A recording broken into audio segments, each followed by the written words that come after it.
You're sitting in your car, engine still running, parking lot at work. You told yourself it was just a quick check, 30 seconds, maybe less.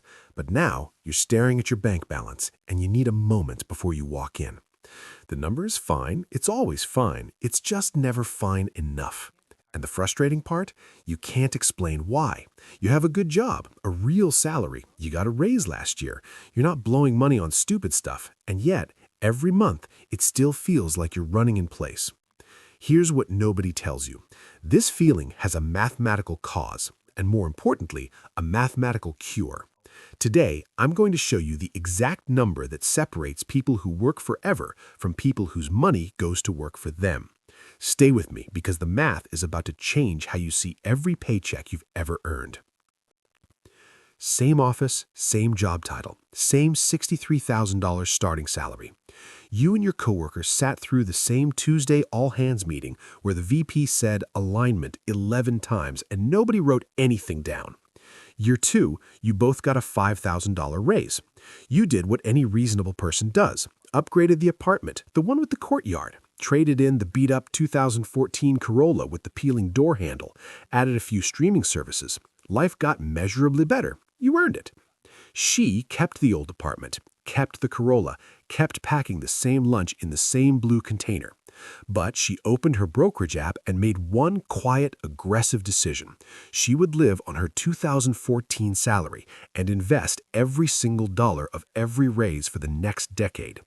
Maxed her 401k, maxed her IRA, dropped the rest into a brokerage account. Fast forward 15 years. You're doing mental math in the parking lot before heading in. She gets an automated email from her brokerage. Her portfolio generated an average of $4,800 last month. Her paycheck? $5,250.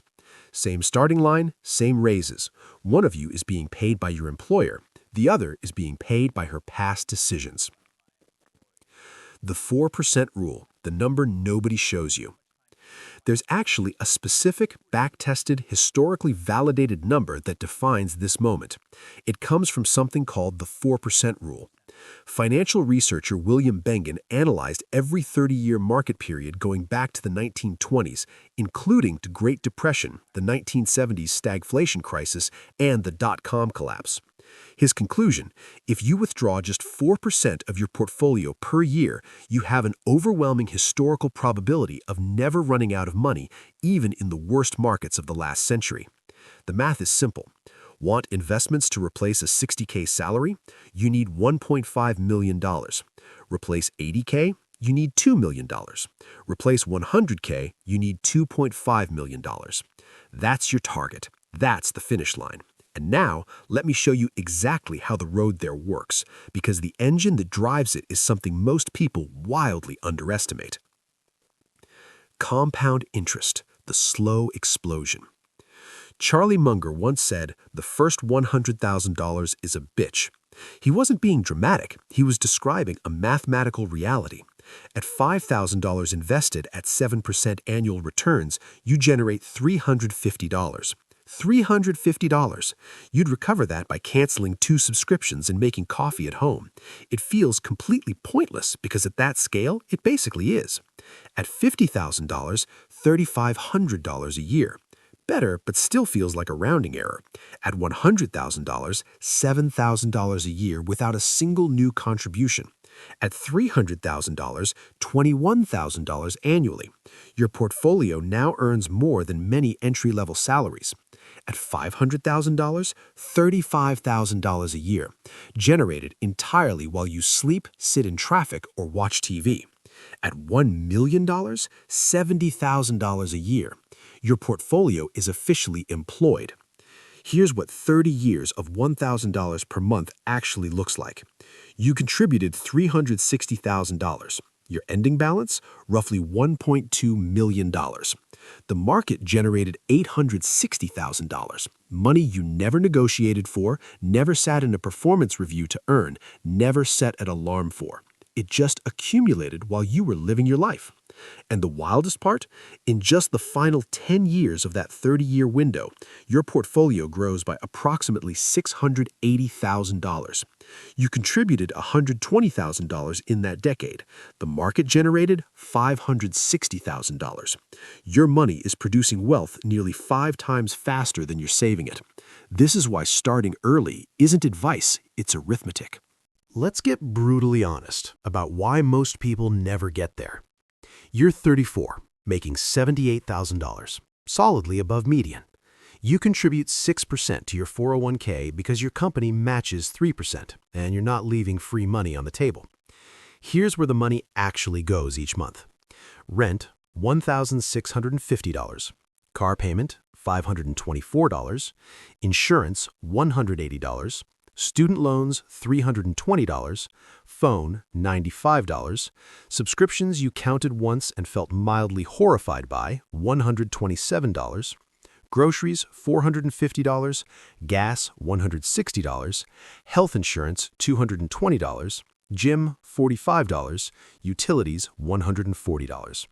That's $3,911 before a single restaurant meal, piece of clothing, or anything fun. You have $989 left. Your 401k contribution already came out pre-tax. You're investing roughly $390 a month.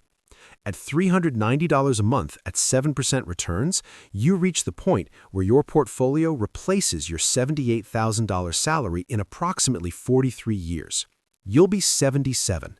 That's not a retirement plan. That's a description of dying at your desk.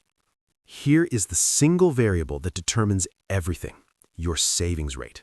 Not your income, your savings rate.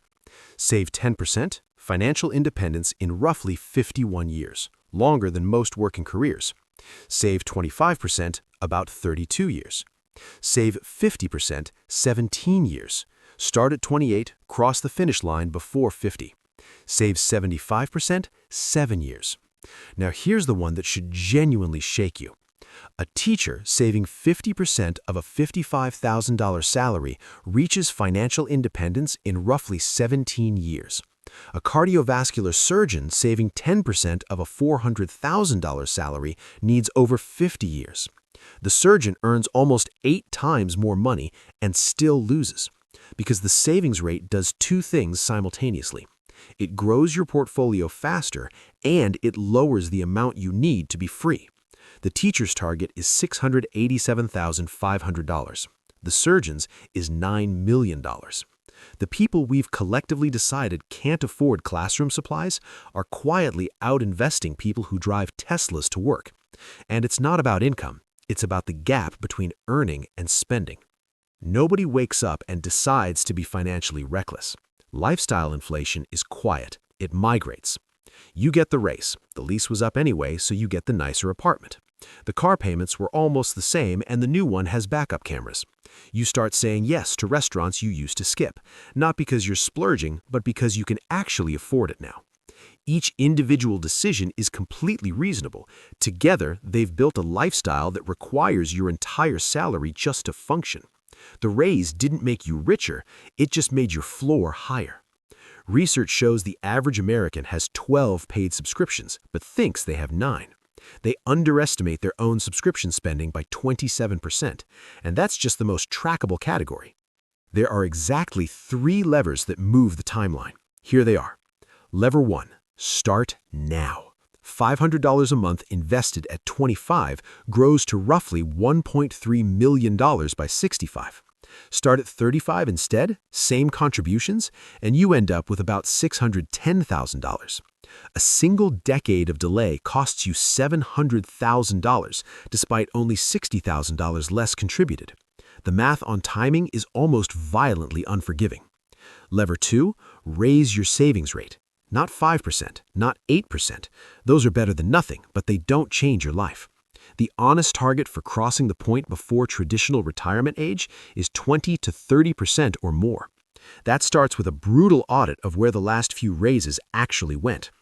Lever 3, leave the money alone. The S&P 500 has returned roughly 10% annually over a century through crashes of 30, 40, or even 50%. People who stayed invested through every terrifying drop captured those returns. People who panic sold locked in the loss and missed the recovery. The portfolio cannot do its job if you keep interrupting it. Your employer's leverage over you isn't your job title. It isn't your performance reviews or your years of service. Their leverage is your bank balance, specifically whether you need next month's paycheck to cover next month's rent. That's the entire power structure of employment, stripped to its core. The moment that stops being true, everything changes. You feel it when you have 6 months of expenses saved and you stop flinching at company reorgs. You feel it when you have $200K invested and you can negotiate salary without your heart rate spiking. You feel it the day you walk into a performance review having genuinely considered what you'd do if you walked out. Your coworker didn't do anything heroic. She drove the same car, ate the same lunch, lived in the same apartment while you upgraded yours. The only difference? She treated the raise like it belonged to her future, not her present. And 15 years later, her portfolio sent her a number bigger than her paycheck. That's the crossover. It doesn't happen to lucky people. It happens to people who ran the math nobody told them to run, saved the percentage that felt inconvenient, and then let compound growth do the work they refused to do themselves. You can't rush compound interest, but you can absolutely start it. And starting today is worth more than starting perfectly tomorrow.